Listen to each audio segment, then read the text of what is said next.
Well, we've made it to Saturday, day after Valentine's Day, and I'm just gonna keep posting because I feel like it.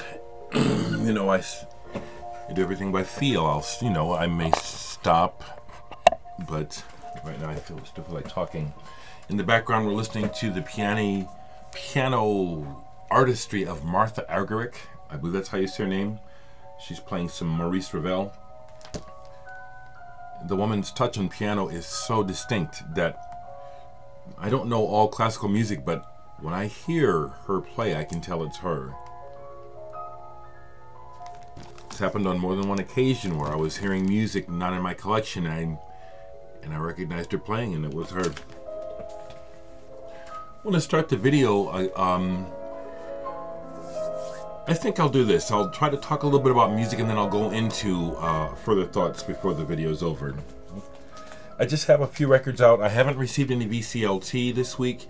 I haven't bought any records. I really am skint at the moment still.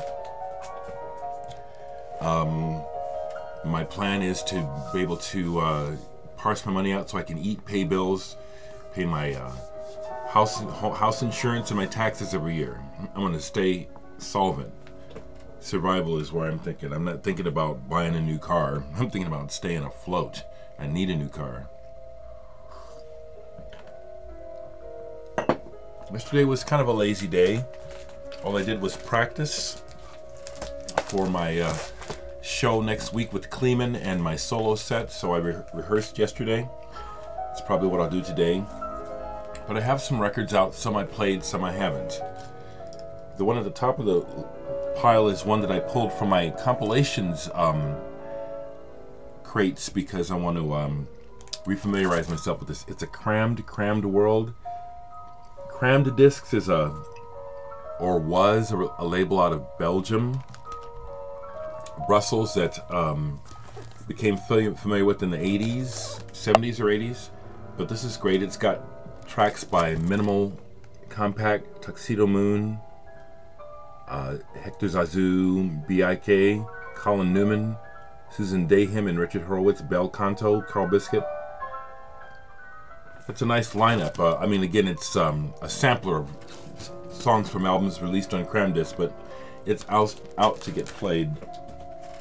I listened to part of this last night. Release the Bats. It's a birthday party tribute, I guess you call, compilation on 3-1-G. Now, of note, my friends in the band Shun are on here. S-S-I-O-N, Shun, from Kansas City are on here. Capital Decapitation are on here. Melt Banana are also on here. Those are some of the bands that I know. X-Models. But in general, let me turn this down a little bit. In general, the versions on here are good. The Plot to Blow Up the Eiffel Tower, Do Pleasure Heads Must Burn. I really like that version that they do. On the interesting 3-1-G label, which I believe is defunct. Interesting, kind of dark, but interesting. Excuse me, vinyl. And that was enjoyable.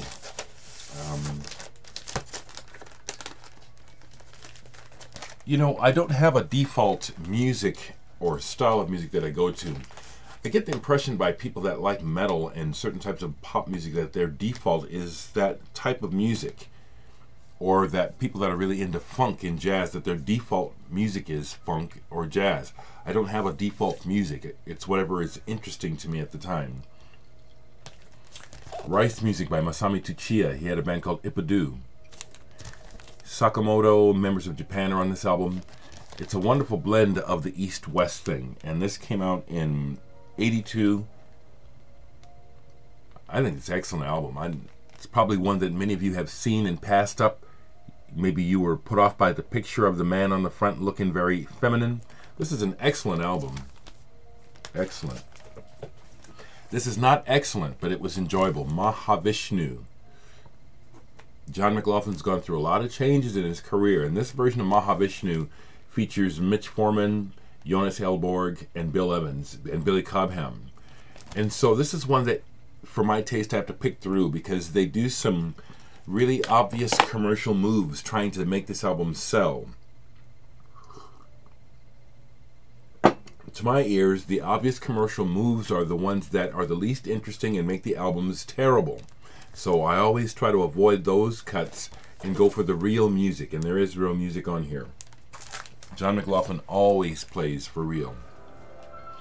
John McRae is a VC member who doesn't make videos, but I see on Facebook a lot, and a while back he sent me this VCLT, Mastodon, Blood and Thunder.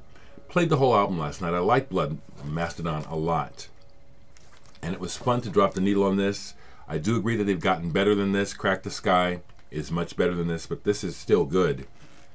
And this was my introduction to them on Headbangers Ball. I saw the video for the one where the guy's digging up the ground, but I noticed that drumming and those guitar tones. Mastodon, good album, good band. This is a motherfucking album. This is a beast of an album. Once again, inspired by seeing people talking about Archie Shepp online. I don't have a lot of Archie Shepp albums, but this is the one to have. Live at the Pan-African Festival. I can't really say that because I don't have a lot of his work, but this is amazing. This is Archie Shepp playing with these Algerian musicians you see on the front. So it's the sound of Archie Shepp with the musicians of Jujuka is what it is. It makes the hair stand up on your neck. I played all this last night. This is very intense. Brain fry. No kidding. This is not half-stepping. Archie Shepp live at the Pan-African Festival. Amazing. It had been a long time since I played this next album, so I played all of Gates of Delirium. Relayer, yes. And I imagine this has probably been remastered by now. Can't afford the remaster, but I'd love to hear it because this is the master to vinyl is terrible, in my opinion. I master records for myself now, so I kind of know, and they could have done a lot better job on the high end on this album. Oh God, it's horrid, but this album is fantastic. Yes, Relayer, incredible album. Let's keep going. I have the free design out, Heaven and Earth. Bradley, another VC member that I talk to regularly online, scored I think 4 or 5 of, he's only missing one of their albums. He got them all in one swell swoop yesterday. Amazing. Fantastic sunshine pop, if you want to call it anything, but some of these songs are very modern and musically daring, harmonically. Here's another one out of my comp section that I just dropped the needle on, but have to get back to. Voices from America on Temporary Music. And I kept this. I've had this since the 80s. I kept it because of half Japanese, but I need to give this another listen. There's some other bands on here I need to check out. Ultima Thule, The Singing Fools, The Courage of Lassie. Those are some bands that I need to re-listen to this, so I pulled this out. Here's another blues album I have that I played. It's the Ann Arbor Blues and Jazz Festival 1972. There's a Sun Ra cut on here, and that's what I played. More Yes. I played Fragile yesterday. This album is classic. I mean, we say that term a lot, but that term really is true for this album, and mine is a German pressing. Nice German press. This album is monster. I still remember the first time I heard this album. I was a teenager in bed, and it came on the radio, and it woke me up. I had never heard anything like the beginning of Roundabout. Fantastic. Clara Mondschin, Luna Africana. This is on the Innovative Communications label, Klaus Schultz's label. I actually ended up listening to this while watching a sci-fi movie. I can't remember the movie now. It was old, wasn't very good. Andromeda Strain. No, actually it was. I watched a couple of sci-fi movies. One wasn't good. Andromeda Strain was. And I used this as part of the background. Gil Meillet, I think is how you say his name, did the soundtrack for Andromeda Strain. But I dropped some of this in too. It really worked well. Probably my least favorite Steve Hackett album, Till We Have Faces, one that he made down in Brazil, utilizing Brazilian musicians.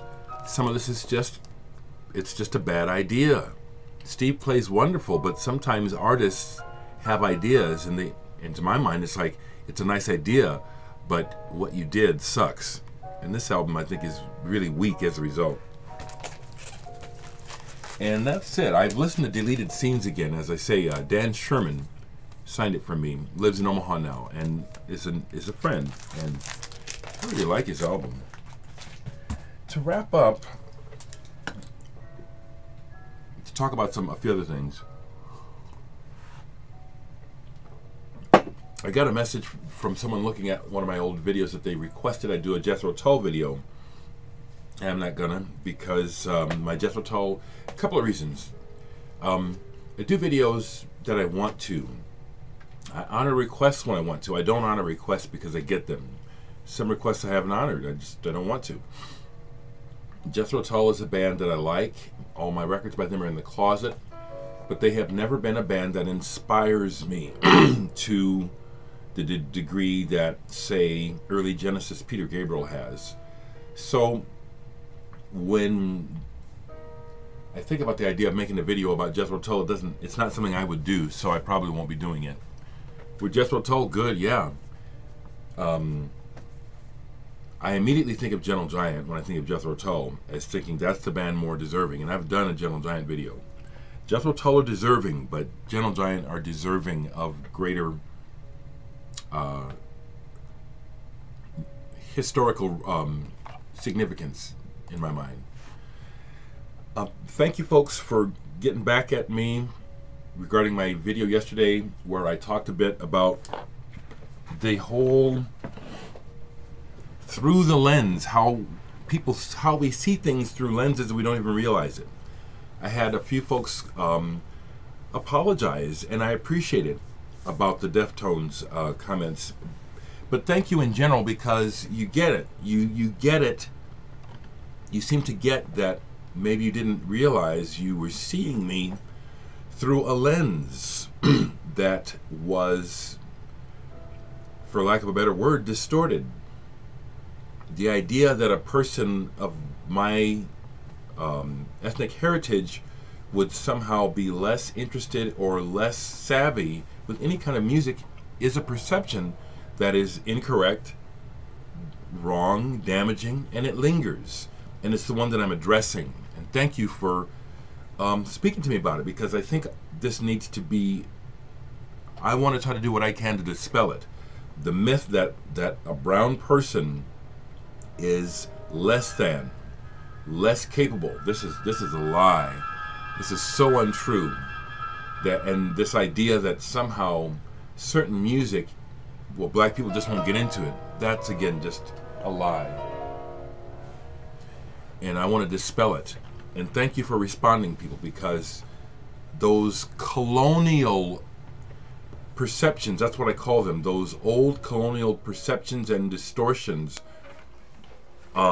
they hurt the planet, and they just won't die. It's why I'm not a racist. I'm not anti-white. I'm anti-colonial.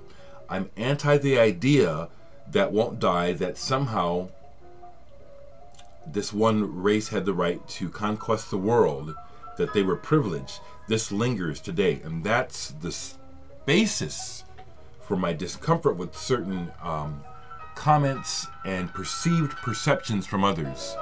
I am a full human being. I am a man. I'm not a brown man. I'm a man. And I like music. And I need people to get that through their heads. I want you to get it through your heads. I want this colonial bullshit to stop. It won't, but I want it to stop. It's why the world is just such a wreck, because of conquest. We can have it. We will take it. We will take the Matterhorn and we'll claim it, even though there has been people there for thousands of years or hundreds of years. We arrive. All of a sudden it's ours. That's mature. That's adult. That's honor-worthy. Well, now that you pull back the blinds and see what they really did, I don't think so. I know that I mixed my videos with this stuff and music a lot, but I got to, because, like I keep saying, it's the times require it. It's not just business as usual for some of you jackasses that want to pretend that it is. Things are changing rapidly all the time. The weather is just one thing. So you need to be aware, whether you want to be or not. Snap out of it. Okay, that's enough for today. Spoken with love, people. Spoken with love. Have I forgotten something? Oh, the instant messaging thing. Thanks for listening to me, folks. There was a reduction yesterday. I do get a lot of traffic. I do. I saw yesterday when someone lamented that he never gets any instant messages. Well, shoot, folks, go look, find out who that person is and instant message him. Talk to him. There's a lot of people that want to talk. I do enjoy interacting with people. I enjoy one-to-one in person much better. I hate talking on the phone. And the instant messaging is like being on the phone. So it's rare when I want to get into a conversation, okay? It's not hate. It's just my way.